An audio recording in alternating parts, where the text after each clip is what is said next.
Hello, happy Sunday, and welcome to In Stitches with Jackie. If you're new, welcome. This weekend, my project was working on these fabric pumpkins. This is the one that I will be completing in this video. I still have to stitch up the side, but this is the one that I made for this video. It was the first multicolor pumpkin. So I made these pumpkins a few years back, probably about 3 years ago now. And I did not come up with this idea. I watched Gloria Horn from Gloria Horn's Sewing Studio. She has she does a lot of lives on Facebook. Basically, they do lives every day, but she does lives on Friday, or if she doesn't do them, somebody else does, on how to make these wedges or how to create these wedges in IQ Designer, but definitely does a great IQ Designer lesson. And again, she came up with this, so please visit Gloria Horn. You can go on their website, and I believe you can even download a lot of the instructions on how to do this. IQ Designer is not, I am definitely not mastered at IQ Designer. I do the best I can with the information that I received. Now, if you want quilting that really stands out, you can do something like I did with this one. I used metallic thread and a solid fabric, and it really just showcases all of the beautiful quilting on here. The one that I made, you can't see the quilting as much, but you could definitely see the texture of it, right? You could see the texture, not so much on the orange, but when you do have it up close, you could see it. I did more of a broken glass type thing, but there's a lot of different fills. If you don't have a machine that has IQ Designer, which is a digitizing program, you can most definitely get the orange peel template. You could trace that onto your fabric, put your fabric and your, you could even do like your 3 layers, your fabric, batting fabric, and then stitch around the stitch on the line of the drawn template and quilt the inside of that template, then cut a 1/4 inch outside, and you could basically do the same thing. So I do show how I bring the line design into the machine from my iPad, and then from there I digitize it and add the fancy fill in the background, then take it into the embroidery section of my embroidery machine, take it into the embroidery section of my embroidery machine, stitch it out, and then sew the wedges together. It's a really fun and fast project. So moving on, I'm gonna get started with how I made the witch pumpkin with the orange fabric accents. Hope you enjoy the video. Okay, so to get the line art, you want to go on the internet and you want to plug in here line art, and then I'm going to put orange peel template.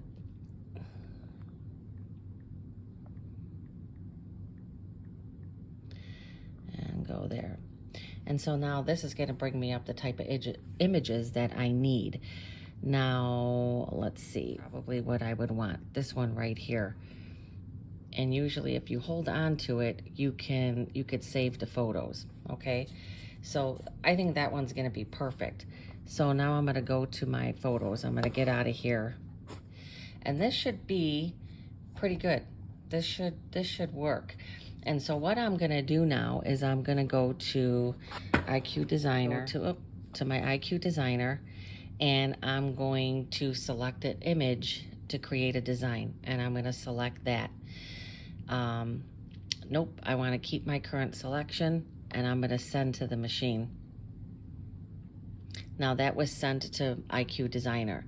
So now that picture of that orange peel was sent to IQ Designer, and that is what I am going to use to take into my IQ Designer, and I am going to turn those lines into stitches, and then I'm going to take and fill those stitches with a decorative fill. And obviously if you don't have IQ Designer and you get the template, you could do the template, and then you would do your quilting inside the template, and then you would cut around the template 1/4 inch.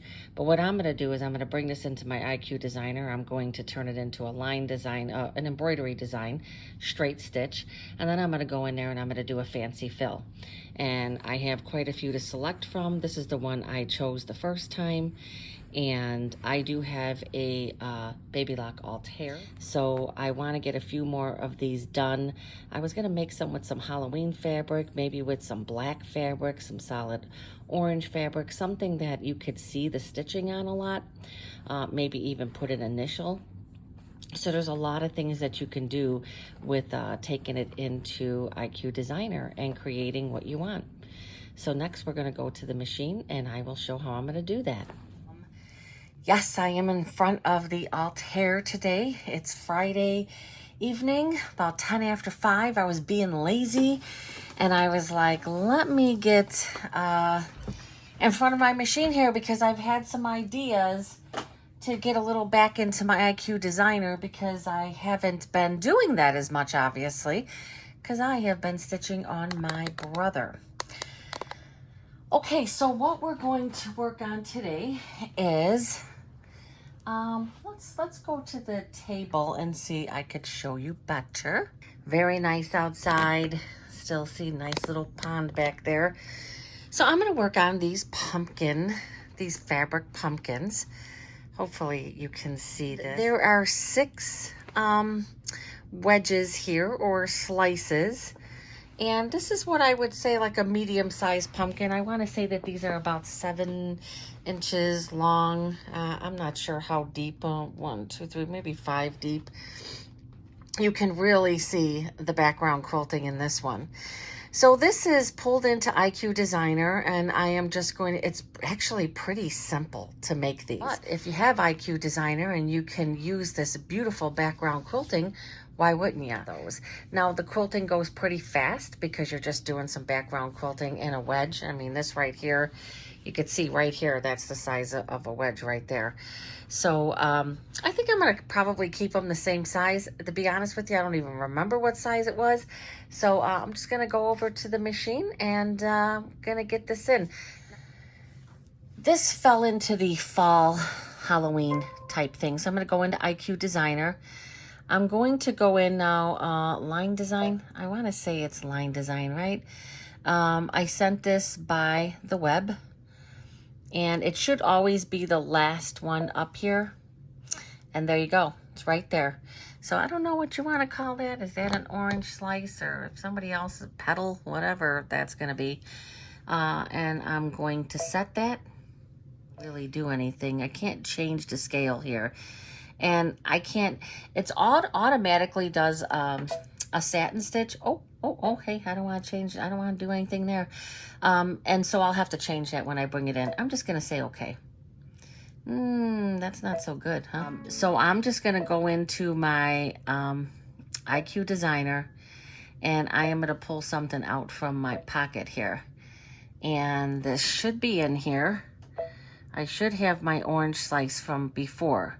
So you see I have 2 of them right here. I actually have a couple of them. Now I'm going to start with my orange slice there. I'm going to say set. And there you see what a way better orange slice this one is. So I'm going to go in here. I'm going to do my straight stitch. I'm going to keep that black. I'm going to do my bucket. And then I'm going to... So now I'm going to go next. And I'm going to preview it. And I'm going to say, okay. It's already saved, so I don't need to save this. So I'm going to set it. Oh, no, I don't want to set it. I want to return. I already previewed it. So I already have my line there. But now what I want to do is I want to go into my fills. And I'm going to select the fill. I'm going to go in here. It's actually so simple that I'm trying to put more steps onto it, right? So I really think something like this would be just beautiful. The problem with this one is these breaks here, but that's okay because that's going to be in the line, and I'm going to keep my outside line on, meaning it's going to go around. It's going to fill that in. But I also like this stained glass one. Let me see some of the other ones because this would look really, really nice. This is the one that I used originally. I think this would look nice. But the one I'm going to go for is, these would look beautiful too. How about that? But I think I'm going to do, I want to do a couple of them. Oh, nope, I didn't want that. I'm going to go back and I want either this one or the broken glass. And I love this like broken glass one. It's a lot of practice to do this. And when I was doing this before, you get all the steps down, right? You know exactly what you're doing. And then when you try to go back, it's, you know, you got to kind of reteach yourself. So now this is the broken glass one I put in here. So same thing. I did my line. Then I went into, this is where your fills are. So these are your lines. These are your fills. And so I went into the fill and I'm going to do the broken glass one. We'll see. So now I'm going to go next and I'm definitely going to make this less of a fill. You could see how, I mean, this would just be like a nightmare to stitch on that. So I'm going to go down to 85 and I'm going to preview it and say, okay. And let's see what it looks like. That's still too much. So I'm going to return. Going to go back to here, and I think I'm going to take it down. Let's take it down to 70. That's just like way too much in there. Or I should be taking it bigger. Sorry, I'm going in the wrong direction. I'm making it smaller. I wonder it looks like that. This is what I'm telling you. When you don't do this for a while, you start to forget, right? Oh, that looks better, but I still feel like it could be broken down a little more. There's too much on there. So let's go 25 and let's see it here.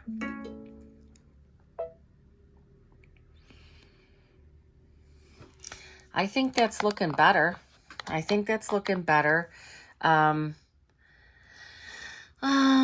see. I'm going to take it and I'm going to do maybe, I'll do 10 more, 135% I'm going to do. Preview. Okay, you always have to do preview. Okay, with the higher end machines, it just takes you right to the preview. And I think that's good. I think that's going to be good. What I'm going to go back and show you though is, again, this line, this outer line one, that is still on. That's going to stay on. And you don't want to take that off. You can go in there and you could take that off. And I've watched some, and I am no educator, or I'm not a Babylock educator. I kind of feel like that's still, why does that look like that? That's kind of, oh, that's because it's before I made the, thing. But you want to make sure that that's on, because otherwise the machine would start and stop for all of those outside things, and you don't want that. That would take forever. So this really saves a lot of time. It looked like that because that was before I put this next thing on there. So this is really, and I like that. I like that one. So, well, let me go back. I'm going to put this in memory because I'm going to use this again. So I'm going to see if I can get a couple of these in one hoop. And so to do that, I'm going to rotate this and then I'm going to move it up.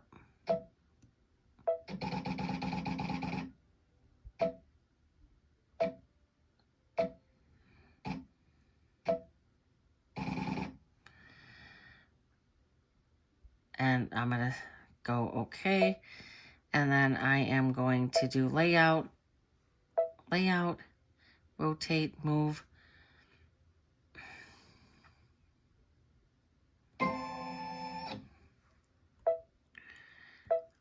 Now I want to duplicate it, and then I want to move, and it will drag this one down. And I'm going to see if I can fit 3 of them in the hoop. So I would only need to do 2 hoopings. And how wonderful would that be? Edit again. I'm going to copy it once more. And this is definitely going to be the 9x14 hoop. And we are good with that.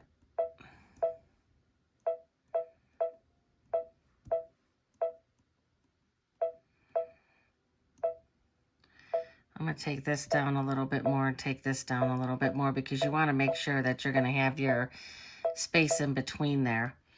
Okay, and I am going to say that I like that. Is there anything else I want to do here? This is going to be my 9x14 hoop. Is there anything else? Let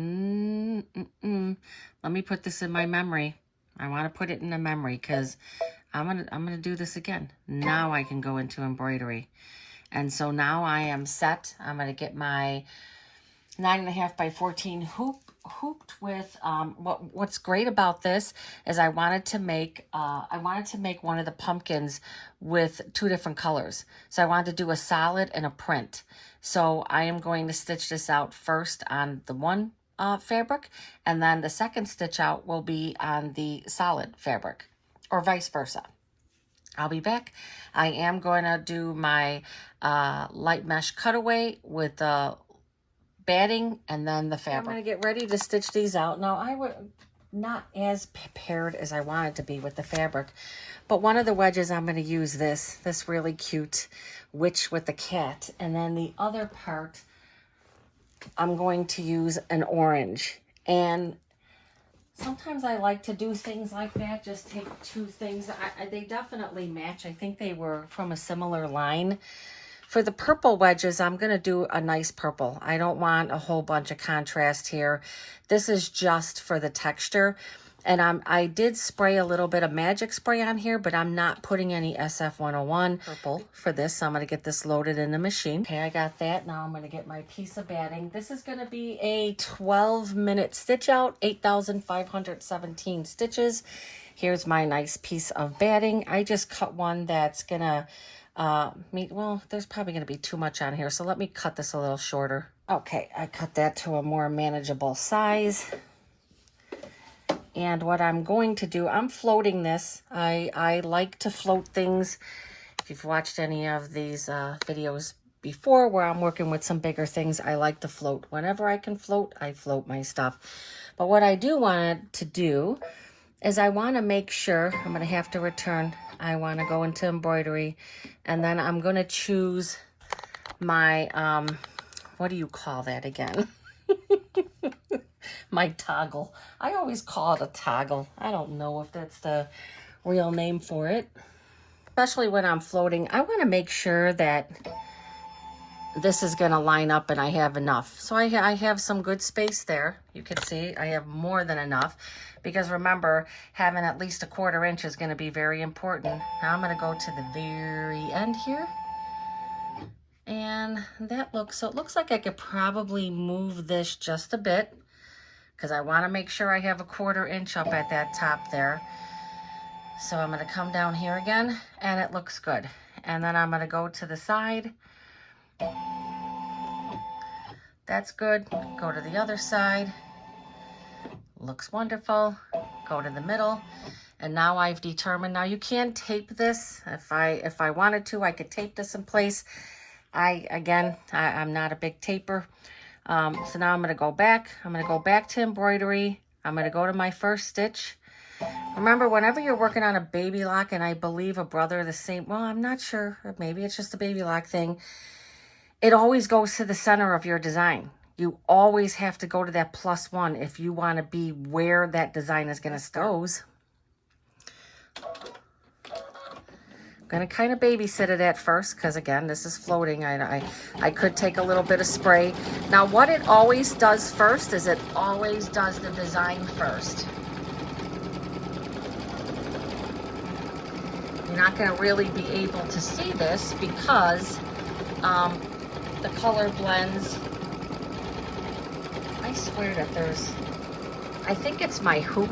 I think my 9x14 hoop is bowed. I think I've talked about this before, and it's very upsetting to me because I feel like it just, I don't know, I feel like it's unstable when I'm stitching with it.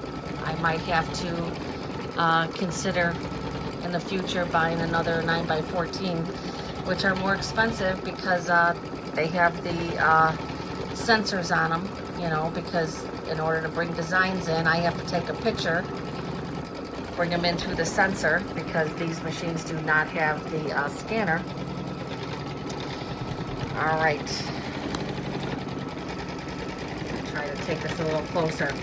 So it won't do the outline until after this is stitched. Then it will go back and do the outline. And that is why I said you want to keep that outline on. Now this looks like it's doing pretty good. So maybe it wouldn't do all the stops and starts, but you want it to outline it because you're going to need that for stitching, because that's going to be your stitch line when you sew your, oh, I did this wrong. I did this wrong. I just realized I did it wrong. I did my, if anybody else could tell, I did it wrong because look at this, look at my wedges. Ah, jeez. Now I'm probably gonna, I'll let this first one stitch and then I'm gonna stop because they're gonna be upside down. They're gonna be upside down. I mean, again, this is kind of a, you know, this is kind of a tester one, so I guess it doesn't matter, but I'll probably stop it and reposition what I've got left, and then I'll just have to stitch out another one. So I'm gonna let this one stitch, and then when it's done, I'll bring you back, and then I'm gonna show how I am going to reposition my fabric. So that was kind of odd. I don't even know how that happened, and it's actually a good thing because it's less stitching. So when this is done, I'm gonna stop it. Well, it will stop anyway. I'm gonna cut this fabric and I'm gonna turn it the other way so that the other two wedges can be saved. Now this should go around twice. I know it's very hard to see, but yeah, it will go around twice. And so I will take this and I am going to cut the fabric and turn the fabric. I'm going to cut the fabric and I'm going to turn it the other way.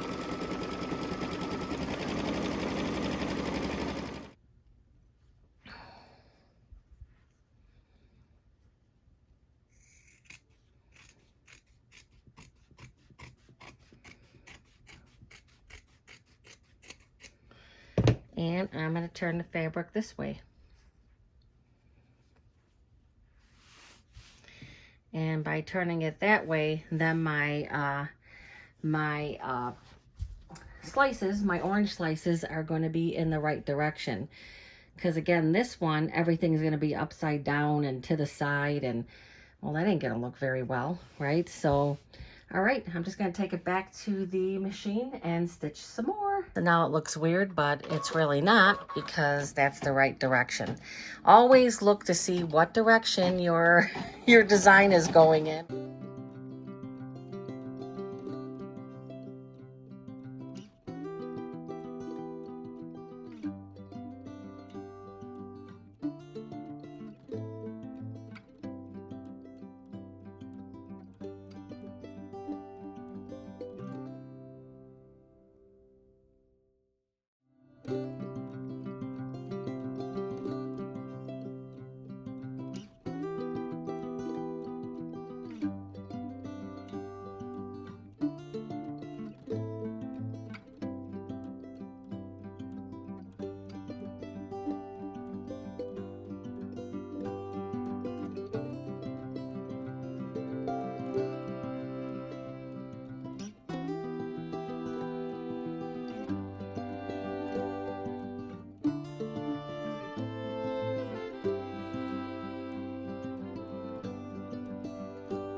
All right, so I'm gonna stitch out this next one, and then I will show when I'm stitching the other one, and then after that it will just be stitching them together. So I'm gonna stop here and bring you back when I have the other fabric on here. This is the, no, this is not the one that I messed up. I'm gonna cut it a little bigger at first. And so you see, you don't have to have IQ Designer to make this project. You can simply, now I'm just cutting a 1/4 inch, a generous 1/4 inch seam, because I don't wanna, if I'm having any struggles sewing these together, I want to have that space. Look at that. Oh my God, it's going to be so cute, right? But I'm going to be okay there. But just be careful when you're cutting them. And then I'm going to be very careful when I go in here, because when I sew these together, I'm going to be using this stitch line as my guide. I am definitely going to have to stitch another one out, but look at how cute these are. I love that broken glass look. Absolutely gorgeous. And what I'm going to do is I'm just going to make a bunch of these and then spend some time just sewing them together. Now you are going to need a lot of polyfill. You're going to need a lot of polyfill. So buy a big bag of it on Amazon. Buy a big bag of it on Amazon because you're going to need it. Okay, I am getting ready to put my next one on there, the orange fabric. I am going to use this orange thread by Isocord. I'm going to get this loaded on there. I'll show you what I'm going to start to stitch on here. And then after that, I'll just come back with all the wedges and show how those are sewn together. I'll make some fabric pumpkins. I have my batting on here. I'm going to pull that down a little bit. And I have already said that I realized that I cut my fabric the wrong way. So I'm going to line it up correctly on here though.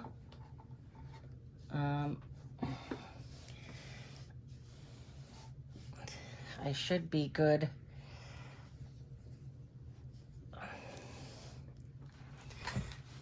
This is the reason why I like to float, is because for stuff like this, when you realize that you maybe didn't do something right, as in this case, I cut my fabric in the wrong direction again. Directional. You always have to be careful. But again, as long as I realized it, got it fixed, I think we'll be good. The only thing is I'm hoping, and I think I'm going to be good, the third one's not going to start till here.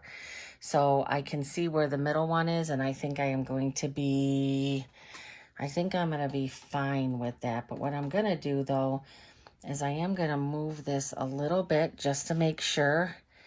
And I am going to take and do my toggle and see where I'm at here. Ooh, I'm real close here, so I'm going to have to, that's going to have to definitely go up some. Always do your toggle. Okay. And not that much. I think that's good. And we are going to start the stitching.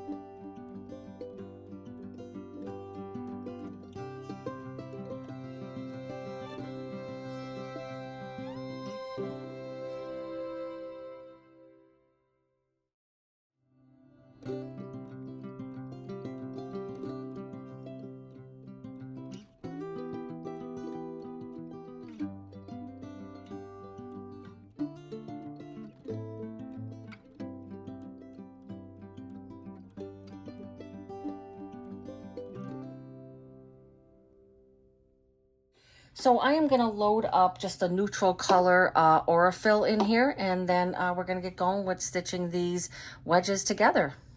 Another thing about Bernina machines, and I didn't oil this before coming over here, but I think I'm going to be okay. I haven't really used it a lot. It's become one of the machines that I use the least, which is sad to me because I really love the machine. It just gives me trouble all the time. I bought one of these things too. This is nice. It's one of those metal guide things that you put, and I haven't used it much, but I used it one time. I thought it was pretty good. What one do I have in there? I must have the embroidery one in here.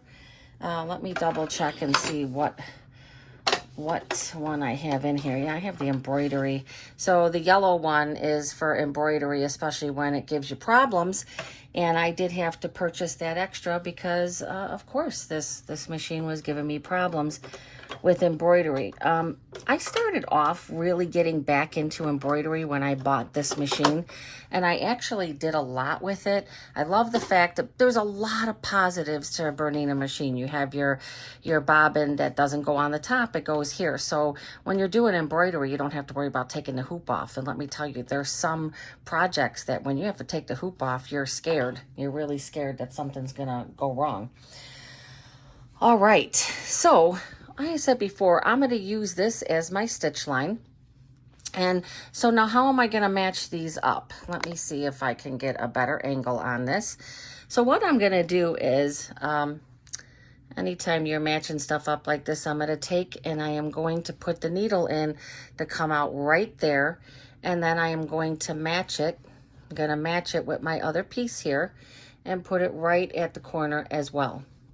Now, I didn't cut these any kind of even way at all, okay? I will say that. And so I want to make sure that I'm keeping this as straight as possible. And I'm just going to leave that in there right there. Now, normally I would use my wool mat and I would kind of put it down in there and hold everything in place. But obviously I'm trying to do this. So I'm going to do the same thing. I'm going to go into that stitch line. I'm going to make sure that when it comes up that it's coming through the stitch line, which it is. And then I'm going to measure, I'm going to just let it go right into that area. And I'm going to set that in there like that. Now, you want to try to like not move it, right? So I want to take, and I'm going to put a pin on each side of it. And that usually will keep things in line. And then you could take your original one out. And I would be doing the same thing on this one because they can and they will shift. So I'm going to do the same thing here, but I'm just going to put it right here because, and I'm going to put it there. And again, I could look on both sides. I could look on the top and the bottom of the other one and see that I'm pretty close there. And then I might do that. Oh my God, it's so hot. I might do that maybe another time here. Take that there. Got that lined up.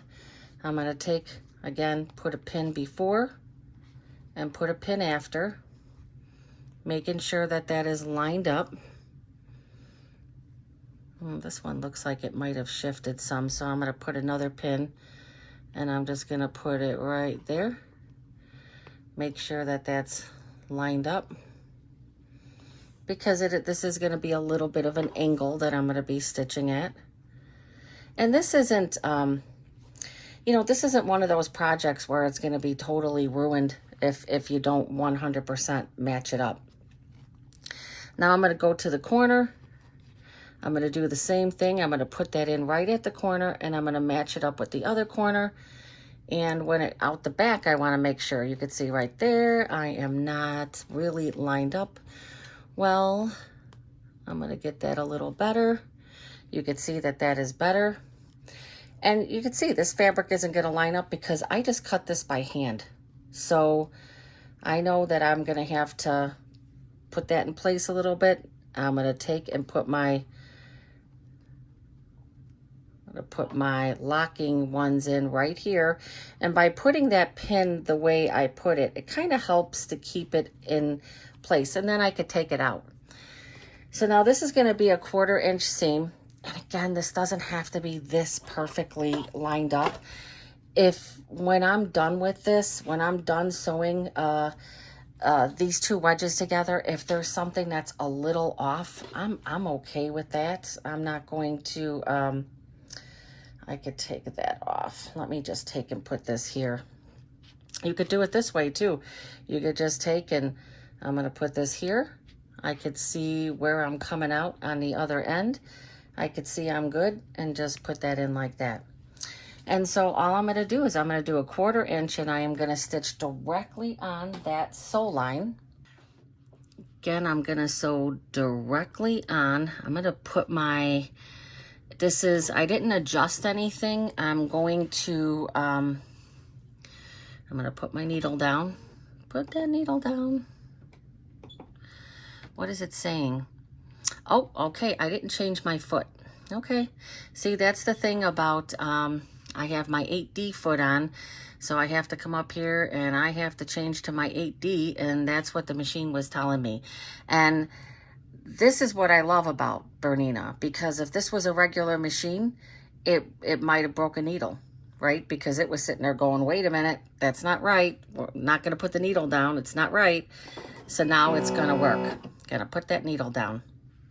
And so now what I'm going to do, I just have your basic every 2.5 inch stitch. And I am going to, oh, what do I have here? I have something sitting under my petal. Okay. One of the things I want to do that I forgot to do, got to put my, engage my digital feed foot, because if you try to sew on this thing without that digital feed foot, forget it. Now, there are a lot of layers, so it's a little tougher because there's a lot of layers, but that's good. That's good. So again, I'm going to stitch right on.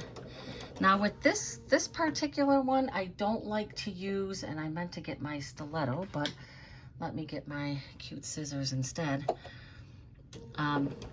Again, this is pretty simple. It's just stitching. Now I could increase the stitch length, and maybe I will. I'm going to put it to 2.75. Reason being that if I, by some weird thing, I have to take some of this out, I don't want to be fighting with super tight stitches, right? So I'm just going to continue to sew these wedges together, right sides together, if I didn't say that, obviously right sides together.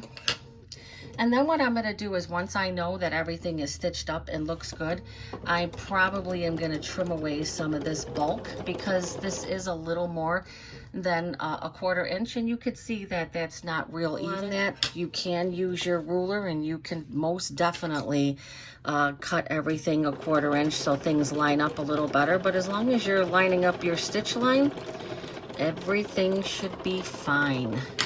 Now what I forgot to do at the beginning is I forgot to do that. And now I am going to cut. So for this type of sewing, I love this machine, okay? For this type of sewing, I absolutely love my Bernina. For regular piecing, don't like it. Just gives me too many problems. All right, so we got the first 2 wedges. So now again, I'm going to go in and take out some of this bulk, but I'm just going to stitch one more together. And let me see, I started up here. This looks like this is going to be the more open end. This is going to be, because the top is going to have a little, it's going to be a little closed, right? So, and I want to stitch on this side. So I'm going to take my next wedge and I'm going to put it this way, and I'm going to line everything up the same way. I'm going to take, and I am going to do the same thing, do the same process. And then after, I like to stitch on this side, so I'm going to take my marking one here. I like to stitch on this side of it so that I can flatten this down, because if I try to do it this way, it's just wonky for me, but you can do it however it works for you. So I'm going to set my thing down there, put my needle down. All right, and I'm going to do the same thing. I'm going to take a couple stitches, and like I forgot to do last time, I'm going to do some of my locking stitches. So I'm not sure if I had finished saying, I don't like to use my Bernina for piecing.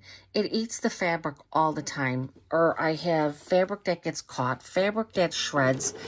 It's just been an ongoing thing with this machine with me, and I'm not sure any Bernina I have ever owned, I kind of felt that way. I love the stitch quality of a Bernina, and stitching like this is great for this machine because it's stronger, it's more solid, it handles these heavier things. I do believe better than the Babylock. Now the Babylock and the and my brother both have that sensor, sensor systems, but so does the Bernina. You know, there's a nice you know, sewing feature here, and you have the digital feed.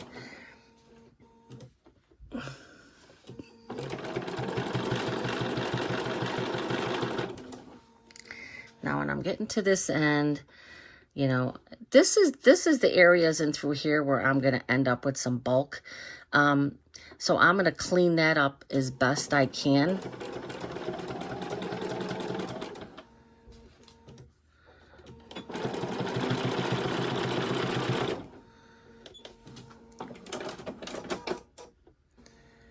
All right, let's see.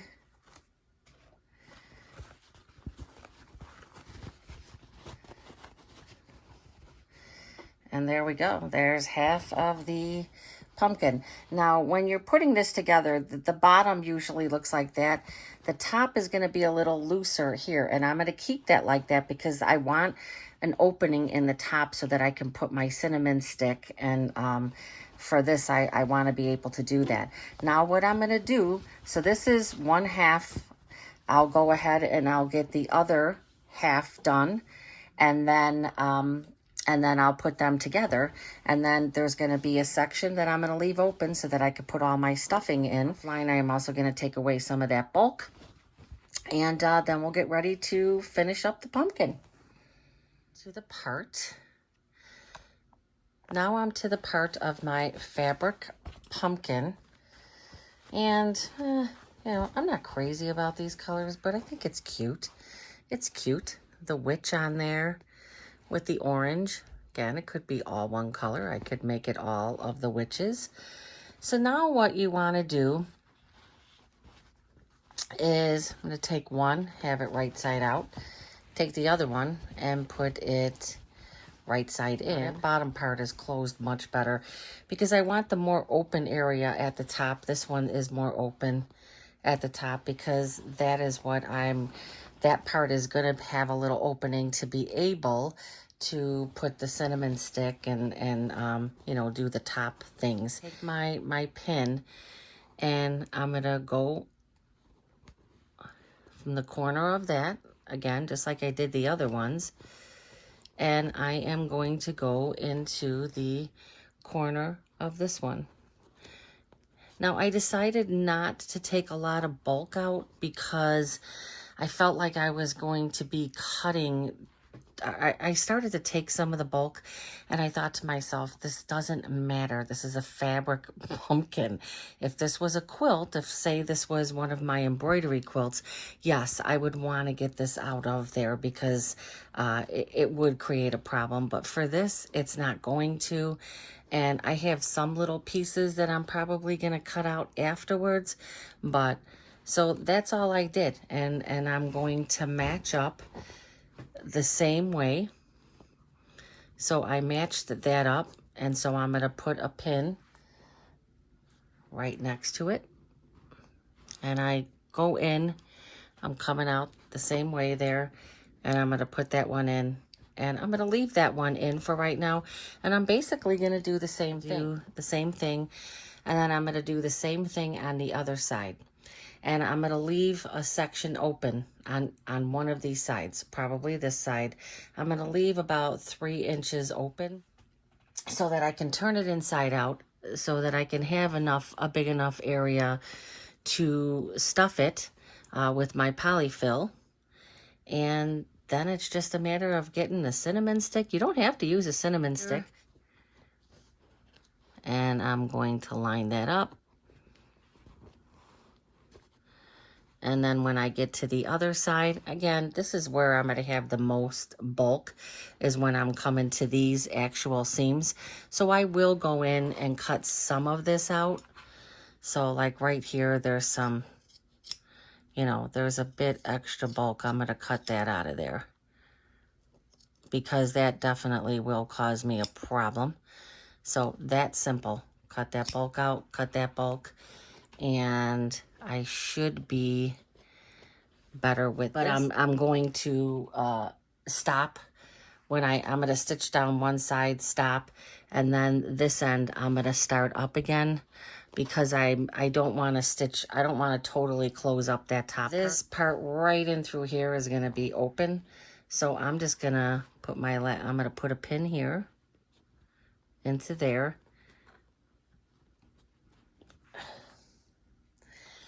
And I will put my pin there. And then I'm going to leave about that much, about 3 inches open. And for turning and for stuffing, you need about that much open there. And so I'm going to finish doing this, and I will get this finished sewing. I'm going to line this up here, but I'm going to wait until I sew this first part here, because I'm going to have to kind of lay this down. I'm going to take this one out. So it's a little bit bulkier to stitch, but definitely not undoable. I'm going to do the same thing. I'm going to kind of just put this down, and I'm going to sew across.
Let's see.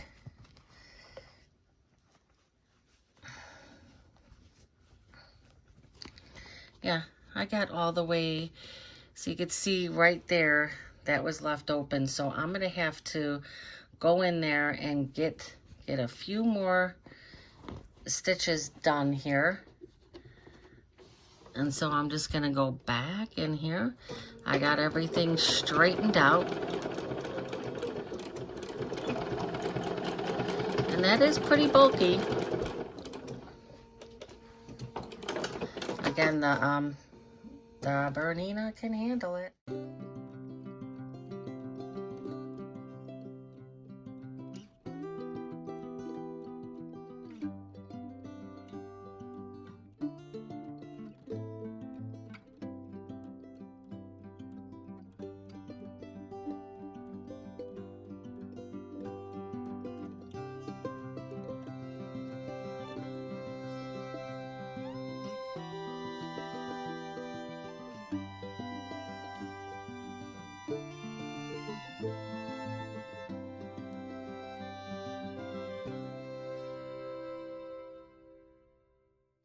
Let's turn this right side out. Where's my open part? I did my reinforcing stitch. Now what I wanted to do though first is I wanted to check some of my bulk here. And I do have bulk, but I want to be careful. Like, I don't want to cut a ton of this off. Yeah. Oops. Whoop. You could hear I popped a seam there, because I'm trying to put this all here too much, and that's not a big deal because I can turn that out again.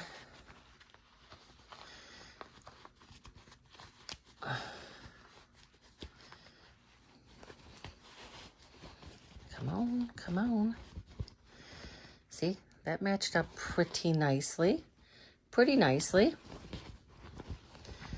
And let's see how this, oh wow, that's, now this part right here, I'm probably, both of them, I did a really good job closing it up. And I have to see which side. This one is not as even as the other side.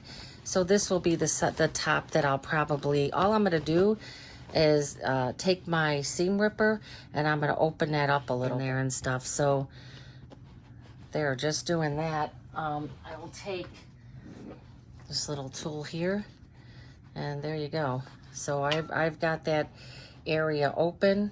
I don't have it open a lot, but it will be just good enough to be able to put my cinnamon stick or whatever it is. I know sometimes you could even take like a stick you find outside, but I'm not really crazy about that idea.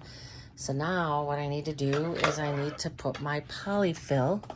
So let's go get some polyfill. This is more what I want. I'm going to show you the one that I had. So that is, there's different types of polyfill, and this is loops and threads. This one is loops and thread, and it just says classic. This other stuff that I got, I'm going to show you what I started to stuff it with, and this is more for, you see the difference here? This is more for like making, like, you know, like teddy bears, dolls, smaller things that you want a little more plush. I mean, this is actually very nice. I probably spent way more money than I did on this. Don't want to use that. I knew right away. I was like, ugh, that's too soft. I would need, you know how much it would take of this to fill this up? It would take a ton because it's just super soft, and it wouldn't do a great job at filling this. I mean, the little bit that's left in there, I'll keep in there. But you want this. You want this stuff. This is much more economical, and you have bigger pieces. And bigger pieces means I'm going to fill this pumpkin up a lot faster. I'm not going to have any trouble whip stitching that. I'm just going to continue to shape. I think that's what I said the top was going to be. One thing I didn't do is I didn't press these, but I didn't really want to press these a lot, you know, because then you kind of like bury the quilting. All right, I'm gonna finish stuffing this and I will be back. Okay, have it stuffed there. You can see what I did here. I did that wrong.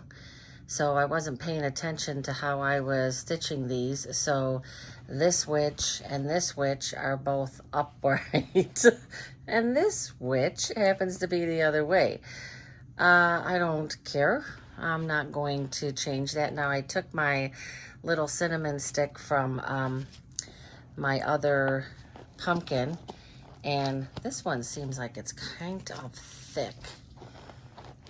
Let me see, but nope. So, and this is why I like doing the cinnamon sticks, is because I just feel like, okay, I don't care necessarily for this color on here, but there you go. That's the fabric pumpkin. Again, you got to keep track of what you're doing. Now this is my side that I'm going to have to whip stitch, and what I'm going to do is, as I'm whip stitching, I will be still kind of placing this polyfill in here, and as I'm sewing it up, I'm going to be putting a little more in there until I get it all stitched up.